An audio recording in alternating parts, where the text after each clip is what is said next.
Club F M 104.8 ഞാൻ ആർ.ജെ. വിനീതാണ്. ഞാനിപ്പോൾ നിൽക്കുന്നത് തൃശ്ശൂരില് ചിമ്മിനി ഡാമിനോട് അടുത്ത് ചേർന്ന് കിടക്കുന്ന പുലിക്കണ്ണി എന്ന് പറയുന്ന ഒരു സ്ഥലത്താണ്. ആൻഡ് ഇവിടുത്തെ ഒരു പുലിക്കുട്ടിയോടൊപ്പമാണ് ഞാൻ നിൽക്കുന്നത്. ആൻഡ് ഇവന്റെ പേര്? എന്റെ പേര് റിയാസ്. ഓക്കെ, റിയാസ് ചെയ്യുന്ന ഒരു കാര്യം കറക്റ്റ് നിങ്ങൾ കണ്ടാലേ ഞാൻ എന്തുകൊണ്ടാണ് നേരത്തെ പുലിക്കുട്ടി എന്ന് റിയാസിനെ പറഞ്ഞത് എന്നുള്ളൊരു കാര്യം വ്യക്തമായിട്ട് മനസ്സിലാവത്തുള്ളൂ. റിയാസ് പഠിക്കുന്ന പയ്യനാണ്. എന്താ പഠിക്കുന്നത്? എം.എസ്.സി ആണ്. എവിടെ പഠിക്കുന്നത്? കോട്ടയത്ത്. അപ്പൊ ആഴ്ചയിൽ എങ്ങനെയാ വരുന്നത്? ആഴ്ചയിൽ വെള്ളിയാഴ്ച വരും, തിങ്കളാഴ്ച പോകും. വെള്ളിയാഴ്ച വന്ന് ആ ഒരു അവധി ദിവസങ്ങളിൽ ചെയ്യാനായിട്ട് റിയാസിന് ഒരുപാട് കാര്യങ്ങളുണ്ട്. റിയാസ് ഒരുപാട് സ്ഥലങ്ങളിൽ ഈ തേനീച്ച വളർത്തുന്ന ഒരു കക്ഷിയാണ് അല്ലെ? അതെങ്ങനെയൊക്കെ ചെയ്യുന്നത്? അതെ, തേനീച്ചനെ വളർത്തുന്നുണ്ട്, ചെറുതേന് അതേപോലെ തന്നെ വനിതേന്. ഇതില് റിയാസ് ഒരു പുലിക്കുട്ടി എന്ന് പറഞ്ഞത് തേനീച്ച ചുമ്മാ വളർത്തുന്നതിനല്ല, അവിടെ ചെയ്യുന്നതും കാട്ടിത്തരുന്നതുമായിട്ടുള്ള ഒരു കാര്യങ്ങൾ കണ്ടിട്ടാണ്. നമുക്കൊക്കെ കണ്ടാൽ പേടിയാകുന്ന തരത്തിലുള്ള ഭീകരമായിട്ടുള്ള ഒരു തേനീച്ചകൂട് സിമ്പിളായിട്ട് തുറന്ന് കയ്യിലേക്കും ഒക്കെ നിറയെ ഈ തേനീച്ചകളെ എടുത്ത് ലാളിച്ചുകൊണ്ടിരിക്കുന്ന കക്ഷി. നമ്മളൊക്കെ ഈ തേനീച്ചയുടെ കുത്തേറ്റ് ആളുകൾ മരിക്കുന്നു എന്നുള്ളൊരു വാർത്ത കേട്ട് കിടുങ്ങിക്കൊണ്ട് ഇത്തരത്തിലൊരു കൂട് കണ്ടു കഴിഞ്ഞാൽ അവിടെ നിന്ന് കണ്ടവിടെ ഇറങ്ങി ഓടുന്ന നമ്മൾ ഇദ്ദേഹം ആ തേനീച്ചകളെ പരിപാലിക്കുന്നത് കാണുമ്പോഴാണ് ഞെട്ടിധരിച്ചു പോകുന്നത്. ഞാനും ഈ ഒരു ഞെട്ടലിൽ തന്നെയാണ് നിൽക്കുന്നത്. ആൻഡ് ഇവിടെ അദ്ദേഹം മുഖത്തേക്ക് ഇങ്ങനെ തേനീച്ചകൾ വന്നിട്ട് ഏകദേശം ഒരു താടി പോലെ ആവാണ്.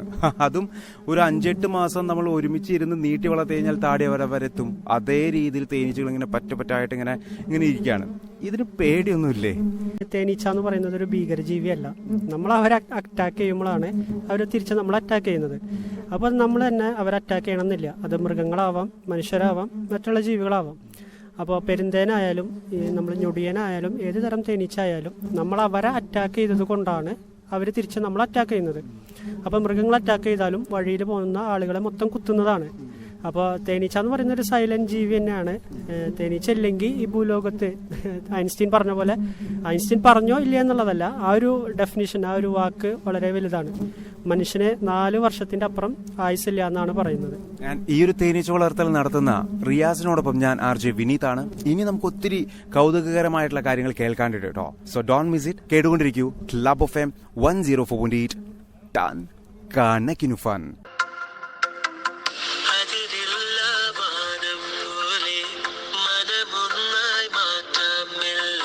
Welcome back once again. Kerala's number 1 FM station club F M 104.8 ആണ് നിങ്ങൾ ഇപ്പോൾ ട്യൂൺ ചെയ്ത് കേട്ടുകൊണ്ടിരിക്കുന്നത്. ഞാൻ ആർ.ജെ. വിനീതാണ്. ഞാൻ നിൽക്കുന്നത് ദ ഹണി ബി മാനോടൊപ്പമാണ്, റിയാസിനോടൊപ്പമാണ്. ആൻഡ് റിയാസ് തേനീച്ച വളർത്തലാണ് നമ്മുടെ മെയിൻ ഹോബി എന്ന് പറഞ്ഞു. ഒരുപാട് സ്ഥലങ്ങളിൽ ഈ ചെറുതേനാണെങ്കിലും വലുതേനാണെങ്കിലും ഒക്കെ വളർത്തുന്നുണ്ട്. അതോടൊപ്പം ആളുകൾക്ക്, നാട്ടുകാർക്ക് പേടി തോന്നുന്ന തരത്തിലുള്ള ആ ഒരു കാടൻ തേനീച്ചകൾ, അതിനെന്താ പെരുന്തേനീച്ച എന്ന് പറയാം? പെരുന്തേനീച്ച. ഓക്കെ, ഈ പെരുന്തേനീച്ചയുടെ കൂട് കാണുമ്പോൾ റിയാസിനെ വിളിച്ച് അവിടേക്ക് കൊണ്ടുപോയിട്ട് അത് ആർക്കും ഒരു പ്രോബ്ലം ഇല്ലാത്ത രീതിയിൽ ആ ഒരു കൂട് അവിടെ നിന്ന് എടുക്കുകയും അതിൽ നിന്നും തേൻ എടുക്കുകയും ചെയ്യുന്നുണ്ട് അല്ലേ? കഴിഞ്ഞ തവണ ഇത്തരത്തിൽ എവിടെ പോയത്? അത് ഗുരുവായൂർ പോയിരുന്നു. അപ്പൊ അവിടെ ഉണ്ടായിരുന്ന ഒരു സൈറ്റില് വീട് പണിയാൻ വേണ്ടിയിട്ട് അവര് കുറച്ച് ദിവസമായിട്ട് പെൻഡിങ്ങിലായിരുന്നു. മെയിൻ റീസൺ എന്ന് പറയുന്നത് പെരുന്തേനാണ്. അപ്പൊ അത് ഒഴിപ്പിക്കാനൊന്നും ആരും വരുന്നില്ല. നമ്മൾ ചെറിയൊരു പഠനമാണല്ലേ? ഒഴിപ്പിക്കുന്ന പ്രേതവാദിയല്ല, തേനീച്ചേനെയാണെന്ന് മാത്രം. അപ്പൊ അവര് കുറെ ആൾക്കാരെ കൊണ്ടുവന്നു. അപ്പൊ അവരൊക്കെ കത്തിക്കാനാണ് നോക്കിയത്. അപ്പൊ അവര് നേച്ചറിനെ ലവ് ചെയ്യുന്നതുകൊണ്ട്, നേച്ചറിനെ സ്നേഹിക്കുന്നത് കൊണ്ട് നമ്മളെ വിളിച്ചു. നമ്മൾ കത്തിക്കുന്നില്ല എന്നൊക്കെ അറിഞ്ഞത് കൊണ്ടാണ് അവർ നമ്മളെ വിളിച്ചത്. അപ്പൊ നമ്മളവിടെ ജസ്റ്റ് പുക കൊടുത്ത് ഈച്ചകളെ കൈകൊണ്ട് വാരി മാറ്റി അപ്പൊ അവര് ക്ലീനാക്കി കൊടുത്തിട്ടുണ്ട്. അങ്ങനെ ആ ഒരു ഭാഗത്ത് നിന്ന് ആ ഒരു തേനീച്ചകളെ സേവ് ചെയ്ത് അതിലെ തേനും മറ്റു കാര്യങ്ങളൊക്കെ എടുത്ത് അവർക്ക് നൽകിക്കൊണ്ടാണ് റിയാസ് തിരിച്ചെത്തിയത്. ആൻഡ് റിയാസ് ഇതാ ഇപ്പോൾ കോട്ടയത്തേക്ക് കോളേജിലേക്ക് പോകാനുള്ള ഒരു തിടുക്കത്തിലാണ്. കേട്ടുകൊണ്ടിരിക്കുന്നത് ക്ലബ് എഫ് എം 104.8 ആണ്. എന്തായാലും ഇപ്പോൾ പോവില്ല, ഒരു 3 പാട്ടിന് ശേഷം എന്തായാലും റിയാസ് ഇവിടെ തന്നെ ഉണ്ടാവും. ആൻഡ് കേട്ടുകൊണ്ടിരിക്കുന്നു Kerala's number 1 FM station ton കണക്കിനു ഫൺ.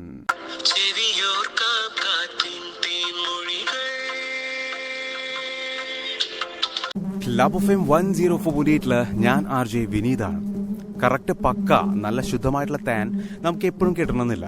പലപ്പോഴും അത് ഉഡായ്പ തേനാണ് പലരും വാങ്ങിക്കൂട്ടുന്നത്. പക്ഷെ ഇത് കറക്റ്റായിട്ട് എങ്ങനെ തിരിച്ചറിയാം എന്നുണ്ടെങ്കിൽ ദ ഹണി വേൾഡ് എന്നുള്ള ഒരു യൂട്യൂബ് ചാനൽ നോക്കിയാൽ മതി. അതിനകത്ത് റിയാസ് കാര്യങ്ങളൊക്കെ പറയുന്നുണ്ട്. റിയാസ് അതിനകത്ത് ഞെട്ടിക്കുന്ന ചില കാര്യങ്ങൾ ചെയ്യുന്നുണ്ട്. അത്തരത്തിലുള്ള വീഡിയോസും കാണാൻ സാധിക്കുന്നുണ്ട്. ഞാൻ ഇന്നലെ രാത്രി ഈ ഒരു സംഭവം കണ്ട് ഞെട്ടിയതിന് ശേഷമാണ് റിയാസിനെ എന്തായാലും ഇന്റർവ്യൂ ചെയ്യണം എന്ന ഒരു കാര്യം ഞാൻ തീരുമാനിച്ചതാ ഇന്ന് തന്നെ ഇവിടെ എത്തിയതും. തൃശ്ശൂരിലുള്ള ചിമ്മിനി ഡാമിനോട് അടുത്ത് കിടക്കുന്ന പുലിക്കണ്ണി എന്ന് പറയുന്ന പ്രദേശത്താണ് ഇത്തരത്തിൽ പല പല സൈറ്റുകളിലായിട്ട് റിയാസ് ഈ ഒരു തേനീച്ച കൂട് വയ്ക്കുന്നതും വളർത്തുന്നതും. ഇതിനകത്ത് ചെറുതേനും നമുക്ക് കിട്ടുന്നുണ്ട് അല്ലെ? ചെറുതേൻ വളരെ ഗുണകരമാണ് ആരോഗ്യത്തിനൊക്കെ അല്ലെ? അതെ അതെ, ചെറുതേനും ഉണ്ട്. ഒരു ഔഷധം തന്നെയായിട്ടുള്ള ഈ ഒരു ചെറുതേന് വർഷത്തിൽ ഒരിക്കലാണോ നമുക്ക് കിട്ടുന്നത്?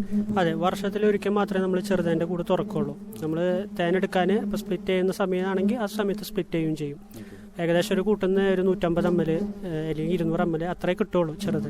ഇത് 1 കിലോ തേന് ചെറുതേന് 3000 രൂപ എന്നൊക്കെ ഞാൻ കേട്ടിട്ടുണ്ട്. ഇവിടെ എങ്ങനെയാ കൊടുക്കുന്നത്? ഇല്ല, ഞാൻ 2500 ആ റേറ്റിലാണ് ചെറുതേന് കൊടുക്കുന്നത്. ചെറുതേന് ശരിക്കും പറഞ്ഞാൽ ആ ഒരു റേറ്റ് ഉണ്ട്. കാരണം ഒരു 10 കൂട് അല്ലെങ്കിൽ ഒരു 5 കൂടൊക്കെ തുറന്നാലേ നമുക്ക് 1 കിലോ തേന് കൃത്യമായിട്ട് കിട്ടുള്ളൂ. ഓക്കെ, ഈ 3000 തേനെന്ന് പറഞ്ഞാൽ റിയാസ് ഞാൻ വാങ്ങി കഴിഞ്ഞാൽ അത് കറക്റ്റ് ചെറുതേനാണോ എന്ന് എനിക്ക് ഉറപ്പുണ്ടായിരുന്നില്ല.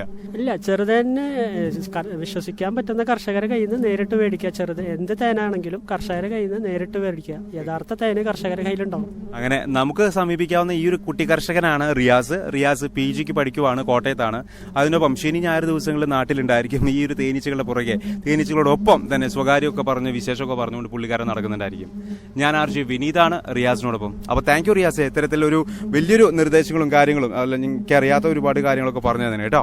Thank you. അങ്ങനെ റിയാസിന് ഇന്നത്തെ ദിവസം ക്ലാസ് കട്ട് ചെയ്യിപ്പിക്കേണ്ട ഒരു സ്ഥിതി വന്നു. അതിലും സോറി. കുഴപ്പമില്ല. കേട്ടുകൊണ്ടിരിക്കുന്നത് ക്ലബ് FM 104.8 ആണ്. ഞാൻ RJ വിനീത്. കണക്കിന് ഫൺ.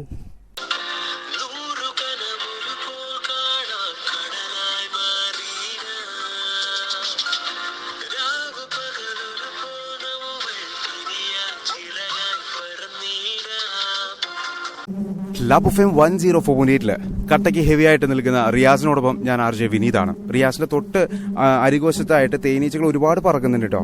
ചെറിയൊരു പേടി എനിക്കുണ്ടായിരുന്നു. തേനീച്ചനെ ഭയപ്പെടണ്ട എന്ന് പറഞ്ഞുകൊണ്ട് റിയാസ് എന്നെ വിളിച്ചു. ഞാൻ മുട്ടടിക്കുന്ന ആ ഒരു കാലുകളുമായിട്ട് വന്നു. പക്ഷെ ഇവിടെ റിയാസിൽ നിന്ന് ഒരുപാട് കാര്യങ്ങൾ കേട്ട് പഠിച്ചു കഴിഞ്ഞപ്പോൾ ആ പേടി ചെറുതായിട്ടൊക്കെ ഒന്ന് മാറിയിട്ടുണ്ട്. ഇപ്പോൾ വലിയ പേടിയൊന്നുമില്ല. തേനീച്ച വളർത്തല് ചുരുങ്ങിയ കാലം കൊണ്ട് തന്നെയാണ് റിയാസ് തുടങ്ങിയിരിക്കുന്നത്. എത്ര വർഷമായിട്ടുണ്ട് റിയാസ്? ഞാൻ +2 പഠിക്കുമ്പോൾ ജസ്റ്റ് ഹോബിക്ക് വേണ്ടി ചെയ്തതാണ്. ഇപ്പോഴും നമ്മൾ ഹോബിക്ക് വേണ്ടി തന്നെയാണ് ചെയ്യുന്നത്. റിയാസിന്റെ ഈ ഒരു ഡീറ്റെയിൽസ് ഒക്കെ, റിയാസിനൊരു ചാനലുണ്ട്, ഒരു യൂട്യൂബ് ചാനലുണ്ട്, ദ ഹണിവേൾഡ്. അപ്പോൾ അതിൽ തേനിനെ പറ്റി, തേനീച്ചനെ പറ്റി എങ്ങനെ തുടങ്ങാം, എങ്ങനെ പുതിയതായിട്ട് തേനീച്ച കൂട് വെക്കാം എന്നുള്ള എല്ലാ ഡീറ്റെയിൽസും അതിൽ കൊടുത്തിട്ടുണ്ട്. അപ്പോൾ താല്പര്യമുള്ളവർ അതിലൊന്ന് കണ്ട് നമ്മളോട് സംശയങ്ങളൊക്കെ ചോദിച്ച് വാട്സപ്പ് വഴി സംശയങ്ങളൊക്കെ ചോദിച്ച് നമ്മൾ അതിനുള്ള മറുപടി കൊടുത്ത് ഒക്കെ ക്ലിയർ ആക്കി അങ്ങനെ ഒരുപാട് പേര് ചെയ്യുന്നുണ്ട്. അതിനകത്ത് കാണുന്ന ഞെട്ടിക്കുന്ന ഒരു കാഴ്ച എന്ന് പറയുന്നത് റിയാസിന്റെ മുഖം മൊത്തം തേനീച്ചകൾ കൊണ്ട് മൂടിയിട്ട് കണ്ണു മാത്രം പുറത്തേക്കുള്ളൂ.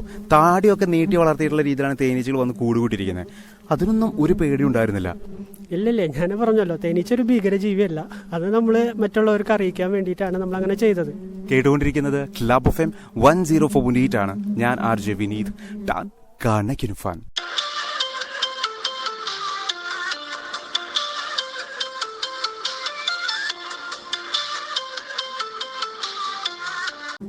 നല്ല തേനീച്ചേനെ വേണമെങ്കിൽ ഇങ്ങോട്ട് വരാം. തേനീച്ചേനെ കുത്ത് കിട്ടൂല, പക്ഷെ തേനീച്ചയിൽ നിന്നുള്ള നല്ല രസികൻ തേൻ കിട്ടും. അതും മായമില്ലാത്ത കലർപ്പില്ലാത്ത തേൻ. ക്ലബ് FM 104.8 ഞാൻ RJ വിനീതാണ്.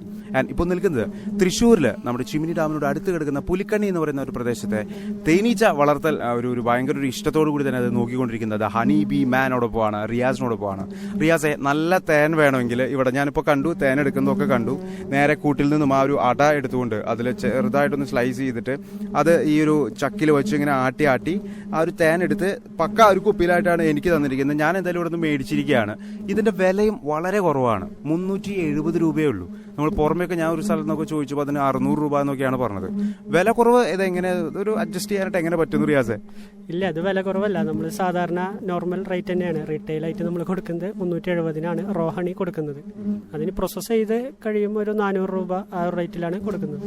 അപ്പൊ പുറമേ നിന്നൊന്നും വലിയ വില കൊടുത്ത് വാങ്ങണ്ട. അതും ശർക്കര തേനായിരിക്കും അല്ലെ? ശർക്കര ഒരുക്കിയിട്ടുള്ള ഒരു സാധനമായിരിക്കും.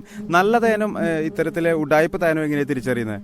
അത് തേൻ എപ്പോഴും മേടിക്കേണ്ടത് കർഷകരുടെ കയ്യിൽ നിന്നാണ്. കർഷകരിൽ നിന്ന് നേരിട്ട്, വിശ്വാസമുള്ള കർഷകരിൽ നിന്ന് നേരിട്ട് മേടിക്കുന്നതാണ് ഏറ്റവും നല്ലത്.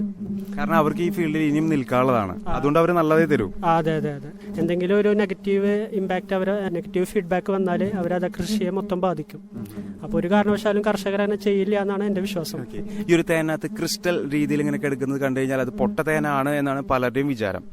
അതെ, അത് ഒരിക്കലല്ല. ശുദ്ധമായിട്ടുള്ള തേനാണെങ്കിൽ അത് ക്രിസ്റ്റലാവും. അതെന്താ വെച്ചാൽ മൊബിലിറ്റി ഇല്ലാണ്ട്, അതായത് അനക്കാണ്ട് നമ്മൾ ഒരുപാട് തവണ വെക്കുകയാണെങ്കിൽ, ഒരുപാട് വട്ടം വെക്കുകയാണെങ്കിൽ അത് ഓട്ടോമാറ്റിക്കലി ക്രിസ്റ്റലാവും. പിന്നെ അതേപോലെ തന്നെ ടെമ്പറേച്ചർ ലോ ആവുകയാണെങ്കിൽ ക്രിസ്റ്റലാവാനുള്ള ടെൻഡൻസി കൂടുതലാണ്. പിന്നെ അതേപോലെ തന്നെ തേനിലടങ്ങിയിരിക്കുന്ന പൂമ്പൊടിയുടെ അംശം അതൊക്കെ ഉണ്ടെങ്കിൽ ക്രിസ്റ്റലാവാനുള്ള ചാൻസ് കൂടുതലാണ്. അങ്ങനെ ക്രിസ്റ്റൽ രൂപത്തിൽ തേനിലടങ്ങിയിരിക്കുന്നത് കണ്ടു കഴിഞ്ഞാൽ അത് മടിക്കേണ്ട, നല്ല തേന മേടിച്ചോ. ഞാൻ RJ വിനീതാണ് ഈ ഒരു കാര്യം പറഞ്ഞു തന്നിരിക്കുന്നത്. Club FM 104.8 ലൂടെയാണ്.